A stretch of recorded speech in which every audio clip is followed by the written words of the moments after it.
Hello Hindi medium academy में आप सभी का स्वागत है। मैं हूं अरुण कुमार यादव और आज इस वीडियो में हम देखेंगे गणित कक्षा 8 का जो अध्याय 5 है, आंकड़ों का प्रबंधन। इसके ऊपर कुछ बहुविकल्पीय प्रश्न। देखो, जो बहुविकल्पीय प्रश्न होते हैं ये काफ़ी इंपॉर्टेंट रोल प्ले करते हैं, क्योंकि आपके एग्जाम्स में तो आएंगे ही आएंगे।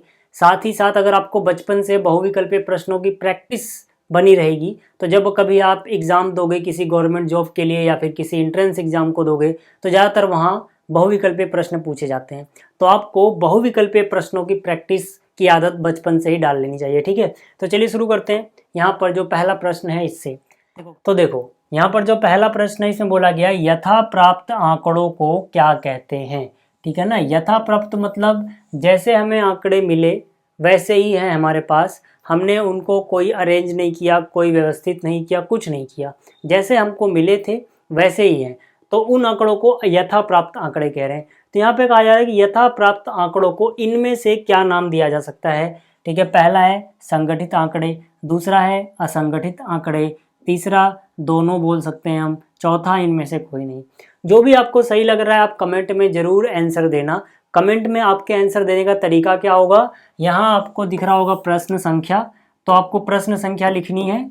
उसके बाद उसके आगे यहाँ पर ABCD जो भी आपको सही लग रहा है, ABC या D वो लिख देना है। ठीक है, अगर आपको लग रहा है कि A सही है तो आप 1A लिखोगे, अगर आपको लगता है B सही है तो यहाँ पे 1B लिखोगे। इससे मुझे पता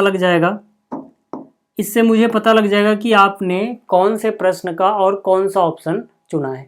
ठीक है, तो देखो यहाँ पे अगर हम देखें तो यथा प्राप्त आंकड़े अपने पास, मतलब हमने उसमें कोई छेड़छाड़ नहीं की, कोई अरेंजमेंट नहीं किया, कोई व्यवस्था नहीं करी उसकी, तो इसको हम क्या बोलेंगे, इसको हम बोलेंगे कि वो असंगठित आंकड़े हैं। मतलब हमने उसमें भी कुछ भी अरेंजमेंट वगैरह नहीं किया, उसको व्यवस्थित नहीं किया है, तो कैसे आंकड़े रहेंगे, असंगठित आंकड़े। ठीक, चलिए अगला प्रश्न देखते हैं। अगला जो प्रश्न है इसमें बोला गया है निम्न में से कौन वर्गीकृत आंकड़े को दर्शाता है। मतलब वर्गीकृत आंकड़ों को दर्शाने का क्या तरीका होता है, किस तरह से दर्शाए जाते हैं, इनमें से किससे ज़्यादा मैच हो रहा है। ऑप्शन 1 है सिर्फ 1 2 लिख दिया, ऑप्शन बी है 4, अगला है 5 से 5, अगला है 8 से 12। तो इनमें से कौन सा तरीका है। ठीक है, आपको फिर से जो भी आंसर सही लग रहा है वो बताओ। पहले आप प्रश्न संख्या डालोगे 2, फिर जो भी यहाँ पे सही लग रहा है ABCD वो लिखोगे उसके आगे। ठीक है, तो जल्दी करो, वीडियो रोको, सोचो और अपना उत्तर दो। ट्राई करो कि आप उत्तर दे पाओ। एक काम करना, आप मेरे बताने से पहले वीडियो पॉज करके सारे आंसर दे देना। ठीक है, फिर आप लास्ट में चेक करना कि आपके यहाँ पे टोटल 10 प्रश्न है तो 10 में से कितने सही थे। ठीक है, तो चलिए यहाँ पर देखो, वर्गीकृत आंकड़ों का मतलब क्या होता है कि यहाँ से लेके यहाँ तक ऐसा हम कुछ बनाते हैं, जैसे 10 से 20 हो गया, ठीक है, या 20 से 30 हो गया, इस तरह का, या ठीक है ना, या 20 से 30 हो गया, इस तरह की चीज़ें होती हैं। तो यहाँ पर कौन इनसे मैच कर रहा है, मतलब एक ग्रुप होता है, एक गैप होता है कि यहाँ से यहाँ तक, तो ये तो अकेला है, ये भी अकेला है, ये होगा नहीं, क्योंकि 5 से 5 तक का क्या मतलब हुआ भाई, 5 से आगे जाओ, 6 पे जाओ, 7 पे जाओ, तब तो कोई मतलब बनता है, 5 से 5 का कोई मतलब नहीं बनता। 8 से 12 यानी कि इसका डी ऑप्शन सही है। समझ में आ गई बात, 8 से 12। तो वर्गीकृत जो आंकड़े होते हैं वो ऐसे, मतलब 8 से 12 यहाँ पे दर्शाएंगे, इसके आगे इस तरह से। जब मैंने चैप्टर पढ़ाया था तो बहुत अच्छे से आपको बताया था। अगला क्या है, आंकड़े किसे कहते हैं। आंकड़े किसे कहते हैं ये भी पढ़ाया था आपको। ठीक है, फिर से बोल रहा हूँ कि अगर ये आपको ये चैप्टर नहीं आता, इस चैप्टर में कोई दिक्कत है, तो इस पूरे चैप्टर को मैंने अपलोड किया हुआ है, बहुत अच्छे सब कुछ एक्सप्लेन किया है इंट्रोडक्शन के साथ, तो उसका लिंक इस वीडियो के डिस्क्रिप्शन में मिल जाएगा। क्या बोला गया है, आंकड़े किसे कहते हैं बताओ। पहला ऑप्शन है एकत्रित पुस्तकें, दूसरा एकत्रित सूचनाएं, तीसरा एकत्रित चित्र, चौथा है इनमें से कोई नहीं। तो कौन सा सही होगा, ABC या D। जल्दी से आंसर लिखो, आपको लिखना है 3, उसके आगे ABCD जो भी आपको सही लग रहा है वो लिख देना है। ठीक है, तो देखो आंकड़े हम किसे कहते हैं, जो भी हमारे पास एकत्रित सूचनाएं हैं उन सूचनाओं को क्या बोला जाता है, आंकड़ा। ठीक है, ये चैप्टर के शुरू में ही पढ़ाया था। अगला क्या, अगला है दिए गए आंकड़ों में प्रेक्षणों के अधिकतम और न्यूनतम मानों के अंतर को क्या कहते हैं। बहुत इंपॉर्टेंट प्रश्न है, याद रखना। ठीक है, ये प्रश्न बहुत बार पूछा गया है। ठीक है, कि हम अगर हमारे पास कुछ आंकड़ों का प्रेक्षण है, कुछ आंकड़े हैं, तो उसमें जो अधिकतम मान है और जो न्यूनतम मान है, ठीक है, अधिकतम और न्यूनतम मान का जो अंतर होगा उसे हम क्या कहेंगे? पहला वर्ग चिन्ह, दूसरा है माध्य, तीसरा है बहुलक, चौथा है परिसर। तो इनमें से हम क्या बोलते हैं? ठीक है, तो आपको याद रखना है कि जो अधिकतम मान होता है और न्यूनतम मान होता है आंकड़ों का, उसको बोला जाता है परिसर। जैसे उदाहरण दूं तो मान लो अपने पास आंकड़े हैं 9, 18, 8, 2, ये मान लो अपने पास आंकड़े हैं। तो इनका हमसे पूछ लिया गया कि परिसर बताओ, तो परिसर कैसे बताएंगे? सबसे अधिकतम देखो क्या है, 9, 18, 8, 2। मान लो ये 4 प्रेक्षण हमें दिए गए, पहला प्रेक्षण, दूसरा, तीसरा, चौथा प्रेक्षण। तो इन चारों में से अधिकतम और न्यूनतम कौन कौन है? अधिकतम है 18, न्यूनतम है 2। तो इनका अंतर निकाल लो, 18 और 2 का अंतर कितना होगा? 16। तो मतलब जो परिसर होगा वो 16 हो जाएगा इन आंकड़ों का। मतलब समझ में आ गया कि अधिकतम और न्यूनतम मान जो होंगे उनके अंतर को हम क्या बोलेंगे? परिसर। अधिकतम 18 था, न्यूनतम 2 था, घटाया 16 आया, तो 16 इनका परिसर हो गया। ठीक है, बहुत बार परिसर निकालने को पूछ लेते हैं, ठीक है, 1 नंबर में, और बहुत सारे बच्चों को वो नहीं आता, जबकि ये बिल्कुल आसान सी चीज़ है। सबसे बड़ा सबसे छोटा माइनस कर दो, हो जाएगा। अगला प्रश्न हमारा इसी पे है। ठीक, क्या बोला गया है? निम्न आंकड़ों का परिसर बताओ। ठीक है, ये प्रेक्षण दिए गए हैं, कुछ आंकड़े दिए गए हैं यहाँ पर, और इनका हमें क्या बताना है? परिसर। ऑप्शन क्या है? 18, 20, 1, 19। मुझे लगता है अब ये हर बच्चा बता लेगा जिसने पिछला प्रश्न देखा है। तो वीडियो रोको और बताओ 5वें प्रश्न का कौन सा होगा? ए, बी, सी या डी? जो भी आपको सही लगता है जल्दी से लिखो। ठीक है, वीडियो रोक के।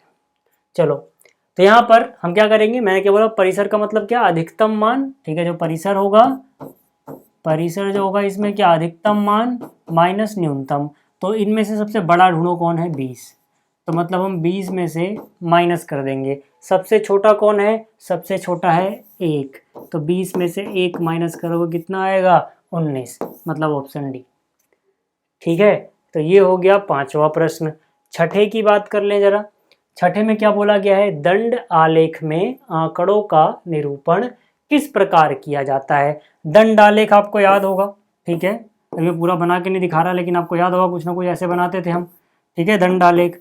तो जो दंड आलेख हम बनाते थे उसमें हम निरूपण कैसे करते थे? पहचानो इनमें से कौन सा सही होगा। ऑप्शन ए चित्र द्वारा, ऑप्शन बी वृत्त द्वारा, ऑप्शन सी समान चौड़ाई के दंडों द्वारा, ऑप्शन डी इनमें से कोई नहीं।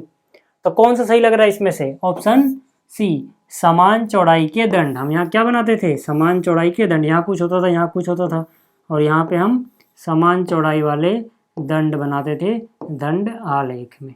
याद आ गया? चलिए, ठीक, तो ये था छठा प्रश्न। 7वें की बात करते हैं। इसमें बोला गया कोई विशेष प्रेक्षण जितनी बार आता है उसे उस प्रेक्षण का क्या कहते हैं? ऑप्शन 1 है माध्य, बी बहुलक, सी बारंबारता, डी वर्ग चिन्ह। कोई प्रेक्षण जितनी बार आता है उसे क्या कहते हैं? ये 4 ऑप्शन हैं। आप सोचो कि इनमें से कौन सा? बहुत आसान प्रश्न है, बहुत बार इसके बारे में सुना होगा। वीडियो रोक के आंसर दे देना। मैं ये मान के चल रहा हूँ कि आपने वीडियो रोक ली है, आंसर दे दिया है। अब देखो, उसे हम क्या बोलते हैं? बारंबारता। क्या बोलते हैं? बारंबारता। आपको याद है ना, जैसे 0 से 10 के बीच में कोई चीज़ 5 बार आती थी तो हम ऐसे करते थे 5, फिर बारंबारता क्या क्या लिखते थे कि 5 बार आया है ना। तो जो चीज़ जितनी बार आएगा, ठीक है, उसे उस प्रेक्षण का क्या बोला जाएगा? बारंबारता। कोई चीज़ मान लो 4 बार आई तो उसकी बारंबारता 4 हो गई। कोई चीज़ 6 बार आई तो उसकी बारंबारता 6 हो गई। तो मतलब कोई प्रेक्षण जितनी बार आएगा उसे उसका क्या बोला जाएगा? बारंबारता, यानी फ्रीक्वेंसी। ठीक,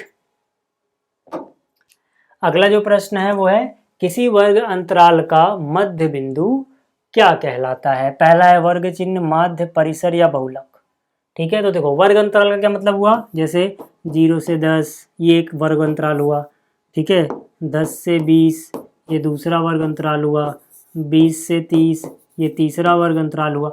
तो जो ये वर्ग अंतराल हैं इनका जो मध्य बिंदु होगा वो क्या कहलाएगा? मध्य बिंदु मतलब समझो, जैसे ये एक वर्ग अंतराल है, ठीक, तो इसके 0 से 10 के बिल्कुल बीच में क्या आता होगा? 5। 0 से 10 के बीच में क्या आता होगा? 5।